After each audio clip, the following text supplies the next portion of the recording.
صلی اللہ علیہ وآلہ وسلم ارشاد فرماتے ہیں کہ اے انسانوں، اگر تم یہ چاہتے ہو کہ فقط اور فقط تم اس رب پر یقین رکھو، یعنی آج کل کچھ احباب ایسے ہیں جو یہ کہتے ہیں کہ ہمارے لیے اللہ کافی ہے. ایسے احباب ہیں جو کہتے ہیں کہ ہمارے لیے اللہ کافی ہے. رسول فرماتے ہیں کہ وہ لوگ جو یہ کہتے ہیں کہ ان کے لیے اللہ کافی ہے، اللہ کافی تب ہوگا اگر وہ میری آل کے ساتھ محبت رکھیں. یعنی اگر وہ لوگ جو یہ کہتے ہیں کہ اللہ کافی ہے، جب تک وہ آل محمد صلی اللہ علیہ وآلہ وسلم کے ساتھ محبت و مودت نہیں رکھیں گے تو اللہ بھی ان کے لیے کافی نہیں ہے. اور پھر رسول فرماتے ہیں کہ جو لوگ یہ چاہتے ہیں کہ وہ جہنم کی آگ سے بچ جائیں، یعنی ہر ایک شخص اس کوشش میں لگا ہے کہ وہ جہنم کی آگ سے بچ جائے، تہجد کی نماز کی تلاوت کرتا ہے، قرآن مجید کی تلاوت کرتا ہے، احرام باندھ کے عمرہ و حج کرتا ہے، کوئی کام ایسا نہیں جو اس نے اپنے بزرگوں سے نہیں سنا، وہ بجا لاتا ہے اس نیت کے ساتھ کہ وہ جہنم سے بچ جائے. رسول فرماتے ہیں کہ کوئی شخص جہنم سے نہیں بچ سکتا اس وقت تک جب اس کے دل میں آل محمد کی محبت نہ ہو.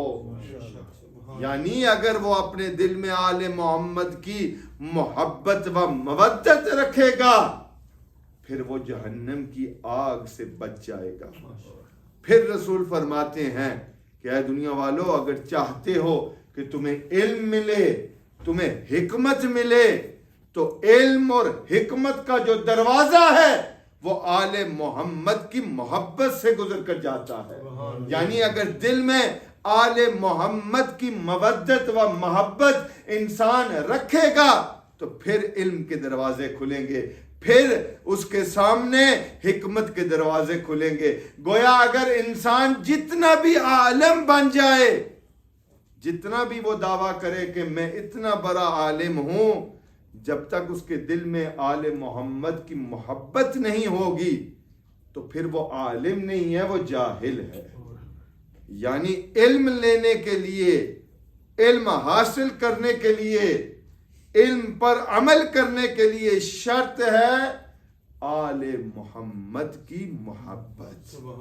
پھر رسول فرماتے ہیں کہ اگر انسان یہ چاہتا ہے کہ وہ روز محشر جنت میں داخل ہو جائے، اور اگر وہ یہ چاہتا ہے کہ روز محشر اس کے ساتھ کوئی حساب کتاب نہ ہو، تو اپنے دل میں آل محمد کی محبت رکھے. یعنی کتنی عظیم ہے یہ محبت جس کا حکم خدا قرآن مجید میں فرماتا ہے قُلْ لَا أَسْأَلُكُمْ عَلَيْهِ أَجْرًا إِلَّا الْمَوَدَّةَ فِي الْقُرْبَى. یعنی اتنی عظیم ہے یہ محبت، اتنا عظیم تحفہ ہے یہ محبت آل محمد کہ ہر کوئی آل محمد سے محبت نہیں کر سکتا. دعوے تو سب کرتے ہیں کہ ہم بھی چاہنے والے ہیں، ہم بھی ماننے والے ہیں، مگر کب پتہ چلتا ہے کہ آل محمد کا ماننے والا کون ہے اور ان کا دشمن کون ہے؟ جب اس گھر میں جب مصیبت آتی ہے تو اس وقت پتہ چلتا ہے کہ آل محمد کے ساتھ کون ہے اور آل محمد کے دشمنوں کے ساتھ کون ہے. یعنی یہ ایام اربعین امام حسین، یہ ایام غم ہیں، ایام عزا ہیں. دیکھیں ذرا جلوس حسین میں کون آتا ہے، دیکھیں ذرا صف عزا میں کون آتا ہے، دیکھیں ذرا مجلس حسین میں کون بیٹھتا ہے. جو عزا میں شامل ہوتے ہیں، جو مجلس حسین میں شامل ہوتے ہیں، جو جلوس حسین میں شامل ہوتے ہیں، یقیناً یہ وہ لوگ ہیں جن کے دل میں محبت آل محمد ہے. یعنی اس سرزمین میں اگر دیکھا جائے، دیکھیں پاکستان میں ایک سیلاب آیا ہے، آپ نے دیکھا ہے کس طرح سے ہمارے ملک میں ایک یہ تباہی آئی ہے. مگر کیا عزاداری مظلوم کربلا رکی ہے؟ آپ نے یقیناً وہ ویڈیوز دیکھی ہوں گی کہ سیون کے علاقے میں، دادو کے علاقے میں، سکر کے علاقے میں ایام عزا میں پانی کے اندر وہ لوگ کھڑے ہیں مگر یا حسین کر، یعنی ثابت یہ ہوا کہ موسم عزاداری مظلوم کربلا کو نہیں روک سکتا، موسم نہیں روک سکتا، تو میں اور آپ کون ہیں جو عزاداری کو روکے گے؟ یعنی لوگوں کو اب یہ ہوش ہونی چاہیے کہ جہاں بلڈنگز بہ گئی ہیں وہاں آپ نے دیکھا کہ ایک غازی کا علم پانی میں کھڑا، یعنی یہ معجزہ ہے، یہ ذکر جو ہے اس کی حفاظت وہ خود کر رہے ہیں۔ میں اور آپ کون ہوتے ہیں کہ ہم اس ذکر کی حفاظت کریں؟ اس کی حفاظت وہ کر رہا ہے جو قائم آل محمد، اس ذکر محمد و آل محمد صلوات صلی اللہ محمد، اس ذکر کی حفاظت امام صاحب العصر والزمان کر رہے ہیں۔ یہ وہ ذکر ہے کہ رسول فرماتے ہیں کہ رسول یہ فرماتے ہیں کہ میں یہ قسم اٹھاتا ہوں کہ جس کے دل میں محبت آل محمد ہے، تاجدار مدینہ صادق اور امین نبی یہ قسم اٹھا کر یہ کہہ رہے ہیں کہ میں یہ قسم اٹھاتا ہوں کہ انسان کے دل میں محبت آل محمد اگر ہے تو وہ اس دنیا میں بھی کامیاب ہے اور آخرت میں بھی کامیاب ہے، یعنی کامیابی کا راز محبت آل محمد، کامیابی کا راز مودت آل محمد ہے۔ اور دعا کیا کریں کہ یہ مودت، یہ محبت جو ہے یہ آپ کی بچوں کی اگلی نسلوں میں یہ آتی رہے، سبحان، چونکہ ہر کوئی آل محمد کے در پر نہیں آ سکتا، ہر کسی کو معرفت نہیں ہے کہ حسین کون ہے۔ یعنی آپ کے سامنے جو میں نے حدیث جو تلاوت فرمائی ہے کہ رسول فرماتے ہیں کہ من زار الحسین، کہ جس کسی نے حسین کی زیارت کی، من زار الحسین کا من زارنی، اس نے فقط حسین کی زیارت نہیں کی، اس نے حسین کی زیارت کے ساتھ میری رسول کی زیارت کی۔ یعنی کیا عظمت ہے مظلوم کربلا کی کہ مولا کی زیارت کے ساتھ آپ کو رسول کی زیارت کا ثواب ملتا ہے۔ رسول فرماتے ہیں من زار الحسین کا من زارنی و من زارنی کا من زار اللہ، جس نے میری زیارت کی ہے اس نے اللہ کی زیارت کی۔ یعنی یہ واحد وہ ذکر ہے، یہ واحد وہ گھر ہے، یہ واحد وہ مجلس ہے مولا حسین کی کہ ہم ویسے نہیں کہتے کہ اس مجلس میں ہمیں ذکر خدا کا بھی ثواب ملتا ہے، ذکر مصطفیٰ کا بھی ثواب ملتا ہے۔ سبحان اللہ، محمد و آل محمد صلوات، جس کی زیارت کے ساتھ آپ کو اللہ اور اللہ کے رسول کی زیارت کا ثواب ملتا ہے، تو اس کے ذکر کے ساتھ کیا اللہ اور اللہ کے رسول کے ذکر کا ثواب نہیں ملے گا؟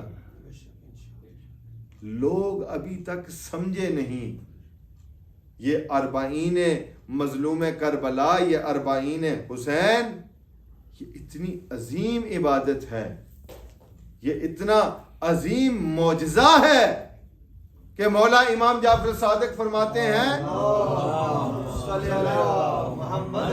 کہ اگر کوئی شخص مظلوم کربلا کی زیارت کے لیے نہیں جا سکتا، یعنی دیکھیں آل محمد کس طرح سے ہمیں مایوسی سے بچا رہے ہیں۔ بعض لوگ جلدی مایوس ہو جاتے ہیں، کاش میں کربلا ہوتا، کاش مجھے اذن زیارت ملتا، کاش میں مظلوم کربلا کی زیارت کے لیے جاتا۔ مگر مولا فرماتے ہیں کہ اگر کوئی شخص کربلا میں مولا کی زیارت کے لیے نہیں جا سکتا، وہ اپنے گھر کی چھت پر چلا جائے، وہاں وہ کربلا کی طرف رخ کر کے فقط یہ کہہ دے السلام علیکہ یا ابا عبداللہ الحسین، تو مولا فرماتے ہیں اس کو ایسا اجر و ثواب ملے گا کہ جس طرح سے وہ ذریعہ مظلوم کربلا کے سامنے کھڑا ہے۔ سبحان اللہ، سبحان اللہ۔ عظمت محمد و آل محمد صلوات۔ اللہم صلی علی محمد و آل محمد۔ کتنے کریم ہیں آل محمد، کتنے کریم ہیں آل محمد، کہ جو نہیں جا سکتے، نہیں پہنچ سکتے، ان کے لیے بھی عمل ہے کہ وہ بس بیٹھ کر، کھڑے ہو کر، جہاں کہیں ہیں، فقط کہہ دیں مولا میرا سلام ہو آپ پر۔ مولا فرماتے ہیں یقین رکھے کہ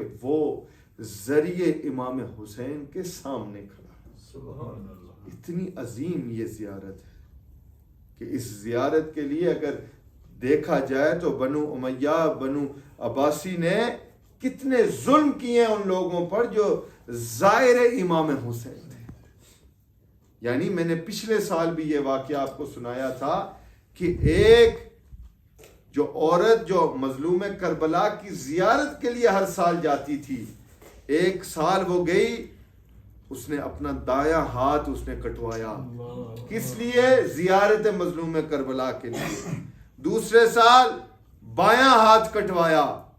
جب تیسرے سال گئی تو اس کے ہاتھ اس کے نہیں تھے مگر پیچھے تھے، اس کے بازو، اور جو وہاں کھڑا تھا وہ کہتا ہے کہ کیا اس سال تجھے شوق نہیں ہے کہ تم زیارت مظلوم کربلا کرے؟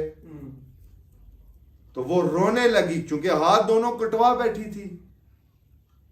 اس کا ایک بیٹا تھا، بیٹے نے اپنے ہاتھ آگے کیے اور اس نے کہا کہ میری والدہ کے دونوں ہاتھ آپ کاٹ چکے ہیں، میں اپنا ایک ہاتھ اپنی طرف سے اور ایک اپنی ماں کی طرف سے دیتا ہوں کہ ہمیں مظلوم کربلا کی زیارت کرنے دیں۔ یعنی تربیت دیکھیں ایسی اولاد کی، ان کو معرفت تھی کہ حسین کون ہے، مگر روتے اس بات پر ہیں عزاداروں کہ اگر مسلمانوں کو معرفت ہوتی کہ حسین کون ہے تو 3 دن پیاسا رکھنے کے بعد مولا کو شہید نہ کرتے۔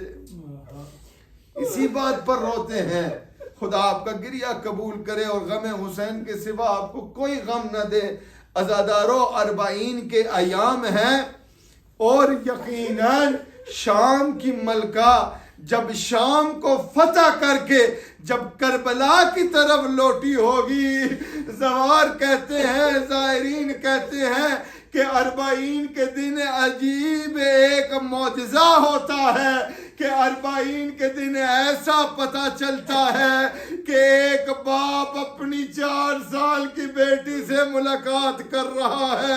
وہ 4 سال کی بیٹی جو شام غریبہ کو روتی بھی تھی اور کہتی تھی ظالم تو نے تماچا بھی لگایا ہے مگر یہ تو بتا میرا بابا حسین کہاں ہے۔ یعنی 4 سال کی بیٹی تماچے بھی کھاتی رہی مگر یہ پوچھتی رہی ہے ظالم یہ بتا میرا بابا حسین کہاں ہے۔